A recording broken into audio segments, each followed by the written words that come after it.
ప్రపంచంలో ప్రఖ్యాత బౌద్ధ క్షేత్రాలు కాంబోడియా, వియత్నాము, జపాన్, థాయిలాండ్ లాంటి ప్లేసెస్ లోనే ఉన్నాయి అనుకుంటాం కదా. నేను మీకు ఇప్పుడు తెలంగాణలో ఉండే ఆసియాలోనే అతిపెద్ద బౌద్ధ క్షేత్రాన్ని చూపిస్తాను. ఫస్ట్ ఎవరైనా లోపలికి రాగానే వచ్చే ఫస్ట్ ఎక్స్ప్రెషన్ వావ్ అంటారు.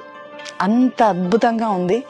ఇది ఆసియాలోనే అతిపెద్ద బౌద్ధ క్షేత్రం. 2022లో ఇక్కడ ప్రారంభమైంది. తెలంగాణలో నాగార్జున సాగర్లో బుద్ధవనం ప్రాజెక్టులో భాగంగా ఈ బౌద్ధ క్షేత్రాన్ని ఏర్పాటు చేశారు. కానీ ప్రచారానికి పెద్దగా నోచుకోకపోవడంతో ఇక్కడికి వచ్చే విజిటర్స్ చాలా తక్కువ. ఆసియాలోనే అతిపెద్దదైన బౌద్ధ క్షేత్రము అసలు పెద్దగా ఎవరికి తెలియకుండా ఉండడం ఏంటి? ఇంత అద్భుతంగా ఉంది.